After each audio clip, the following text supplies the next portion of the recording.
Hey guys, and welcome to a showdown between the fearsome The Norm, leading the forces of the High Elves to the Plains of the Dead to take on the mighty vampire counts. Definitely suits the landscape there, up against ODM's Imperator, who is a incredibly deadly combatant who's kicked my butt several times, so we'll have to see if the High Elves can avenge me here on this dusty field. So for the forces of the High Elves, we have a nice defensive formation, which is quite mobile at the same time. So in the front lines, we have cheap and cheerful spearmen, mixed in with some Silver Guard as well, in that kind of real dead centre of the front line. Silver Guard, pretty damn tough indeed. Silver shields, and pretty decent stats all round. They're going to hold for an absolute age. Magic resistance as well can come in pretty nice up against the counts. In the centre pocket, we do have double Sisters of Avalon, capable of dishing out a horrendous amount of firepower. Again, magic and flaming attacks really help out against the vampire counts, who do have a quite hefty amount of regeneration and units which are weak to fire in general. To back this up, we do have some more spearmen mixed in with some rangers on this left-hand side. And on the right-hand side, we have the mighty SwordMasters of Hoeth, elite infantry. You don't get to see terribly often. They're very expensive, but can certainly pack an absolute punch. And I quite like mixing in one unit of elite infantry, just to throw your opponent off a little bit in there, and then get in there and do some real grinding in the meat grinder. In the back here, in deep reserve, we do have double Dragon Princes, one of which, of course, is the Fireborn Regiment of Renowned unit, and much like the rest of his build, it has fire damage, which is always useful. They look incredibly badass, and anti-lag fire damage is super good up against counts, so nice to see those guys in action. Leading this force, we do have Alariel the Radiant on her mighty pony here, and she's pretty damn good as well, coming in with Star of Avalon, Arcane Conduit, Tempest, just in case there's a Flying Lord, Earthblood, and Shield Stone of Isha, as well as a Boon of Isha as well, and a really good competitive pick. Even with all the lords that the High Elves have got and some of the newer ones, I still think she is most likely the most competitive, probably up there with Teclis himself. Now for the forces of the vampire counts, of course, we have the glorious zombies dotted along the front line, an absolute sea of rotten flesh that is going to bumble towards the enemy and just absorb firepower and take the initial shock damage and charge. And that's to allow these Grave Guard in the secondary line with great weapons to get in here and do some real damage. Now the great weapons is a little bit of a double-edged sword here, because they no longer have their shields, and High Elves are known to bring quite a lot of long-range firepower, but of course the counts do have a lot of summon tools as well to kind of take them offline, allow these guys to get in there and do some real damage. Looks like we have triple Blood Knights dotted all the way along here, so two on the right-hand flank and one in that centre portion, although it looks like it is going to be swinging out to this side. And they're going to be accompanying a rather mobile hero corps of double White King on their undead steeds, looking particularly gruesome and vicious here. And for a Lord, we do have a, oh god, I'm going to butcher this name, Larmian Vampire Lord, that's what we're going to go with. Looking particularly badass, this lady, and her horse looks very cool indeed. Coming in with Seduction, minus 24 melee attack and speed is a very good hex ability. We have lightning reflexes, we have all sorts of good stuff, including the Pendulum, Enfeebling Foe, Raised Dead, Invocation Heck, all the stuff that you expect to see. So it's going to be a bit of a battle of the cav here. Double Dragon Princes take on the triple Blood Knight threat. Are these pointy-eared princelings going to be up to the challenge? We'll have to wait and see. They are starting to move out onto this left-hand flank for a bit of protection. And there's a lot of spears as well to help out. It's going to be interesting to see if the Sisters of Avalon can remain online. That could be a pretty big determining factor in this battle. If they're allowed to fire consistently into Blood Knights and Graveguard, they're certainly going to be able to make a massive difference. Looks like the High Elves are kind of bouncing around, trying to change formation and get ready for the approaching horde here. Looks like the first volleys are going in, and they are targeting down the Graveguard, and this is a fantastic idea. As I said at the start of the battle, unlike their shielded brethren, these guys do not have shields, and therefore are a bit more susceptible to that missile fire, although it looks like it is going to be whipping around and focusing down the Blood Knights now, and in come the White Kings, darting in to the Sisters of Avalon, dropping their magic item as well down the line, doing some pretty good burst damage, but in come the Fireborn to rescue the damsels in distress, surrounding the Hero Corps, and this Hero Corps is all large, so they're going to do some pretty good damage against them.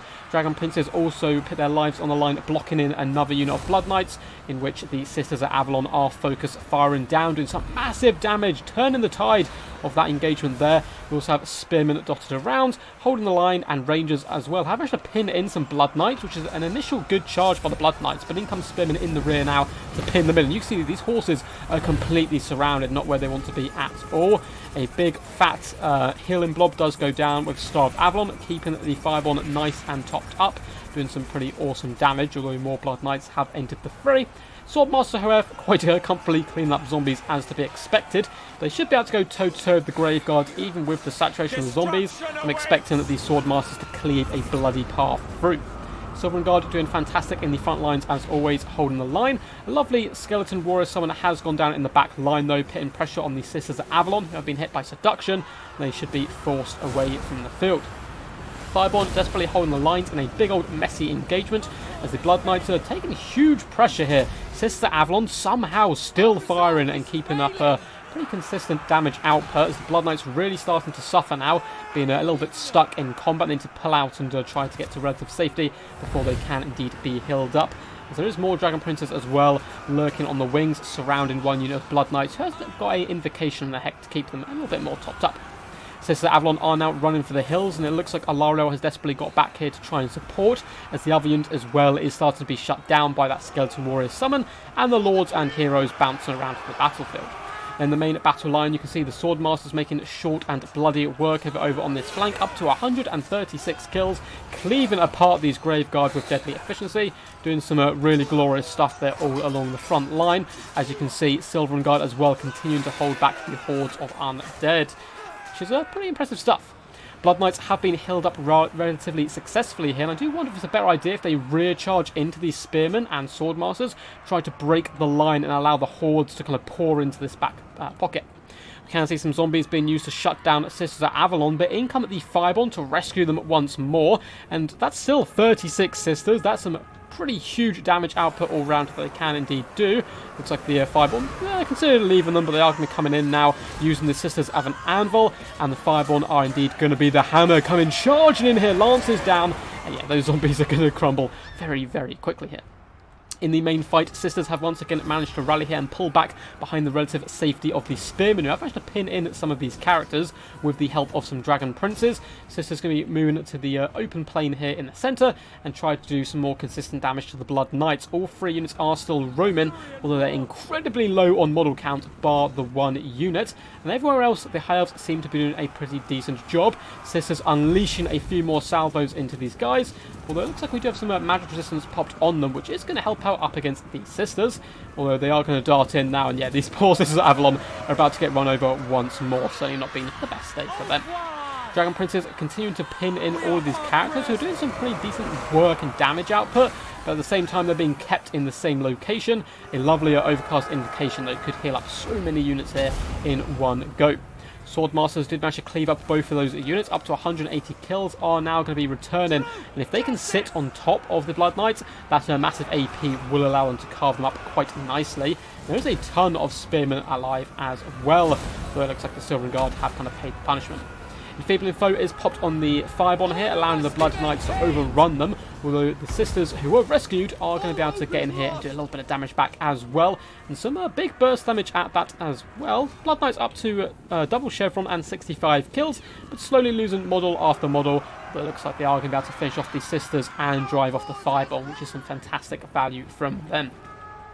A bit dangerous over on this flank. Alariel isn't the best melee combatant, so not the worst, but she doesn't want to be sticking it out in the middle of a load of elite Grave Guard who have finally managed to break through the Silver Guard hold, although in come the Swordmasters tagging in here with their mighty great weapons. They are going to cleave through these Grave Guards, and yeah, Grave Guard you can see already starting to fall to the ground and waver as they do start to immediately lose that engagement. However, there is more Grave Guard in the distance, clearing up Silver Guard, although some returning Dragon Princes do a little bit extra damage there.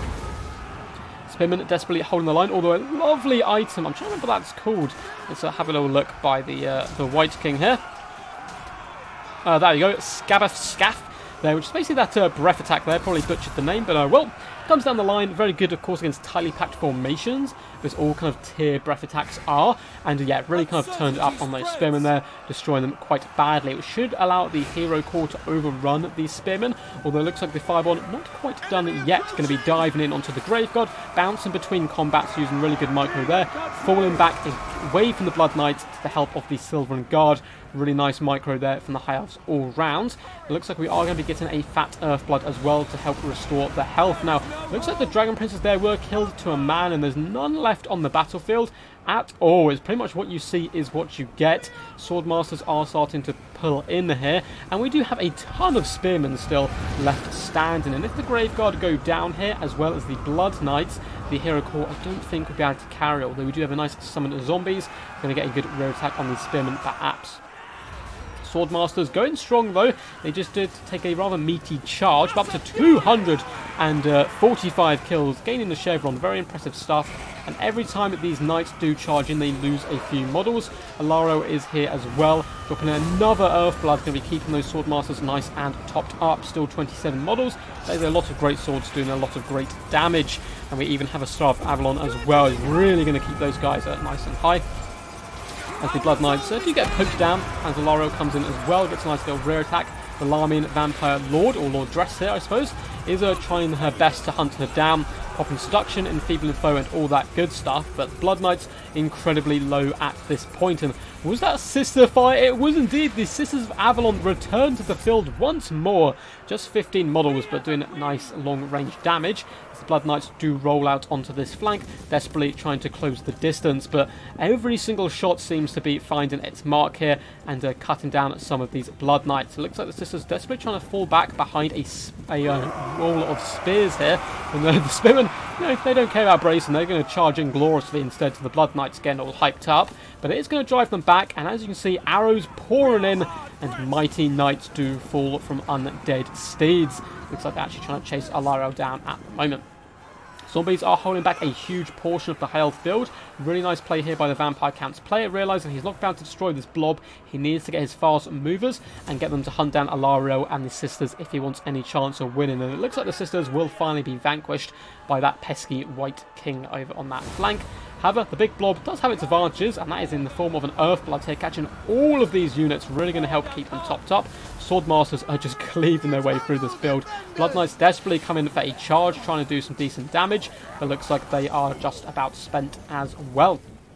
Spearmen are forced off here, and Alaro is separated from her heroes. However, she is relatively fast. She should be able to outpace all of these undead troops if they get too close. So she just wants to, flirt, do a little bit of damage to some units which get isolated, but doesn't want to get engaged in the main combat too much. Simply allow the Spearmen and Swordmasters to grind down the enemy heroes and drop an Earthblood every now and again to cheer them up. White King, though, is going toe-to-toe with her for now, and she's not the worst melee combatant, especially for a wizard, so she's doing some pretty decent damage. And all the magic resistance has been popped on the White King once more. Larmy and the Vampire Lord does come in with lightning reflexes, so simply and rather cleverly here, Alaro is going to pull back through her own Spearmen and retreat as a fat Earthblood once again goes down there. These are brave heroes going strong though, diving into the hordes of spears once more, but all these guys are anti-large, or bonus versus large at least. They're going to be poking down these spearmen or the horsemen, sorry, who are not going to be having the best time of it here. And mixed in with the armor piercing of the Swordmasters, I can't really see the undead winning and pulling it through, and it looks like their forces do actually surrender there, as it was pretty much game over. But a Pyrrhic victory indeed. The High Elves may have won the day, but you can always raise more undead, whereas the High Elf lives will be cost a little bit more dearly there. Very Pyrrhic indeed, but an awesome game. Massive shout out to the Norm and Imperator, two fantastic champions. Both have been featured on the channel before, I think. Definitely the Norm. If not, we need to get Imperator on here a little bit more. He's a very good combatant as well, which makes the win even more impressive. So I hope you guys did enjoy. If you did, feel free to give the video a big old thumbs up and subscribe for more Total War Warhammer content. And feel free to comment as well. I do read them all, and I really greatly appreciate them. If you want to see your own replays up on the channel, feel free to join my Discord. There is a link down in the description below, as well as other ways you can support the channel via Patreon and all that kind of stuff. You can find all the links down below.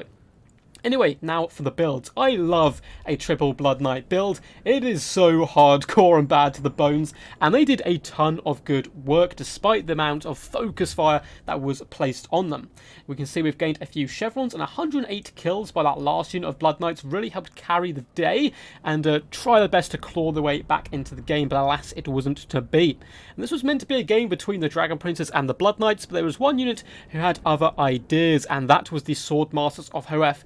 267 kills. Yes, one of those was on a unit of zombies, but they also managed to take down 2 units of Graveguard, or at least assist, and then also drag down those Blood Knights from their steeds, putting in a really good shift.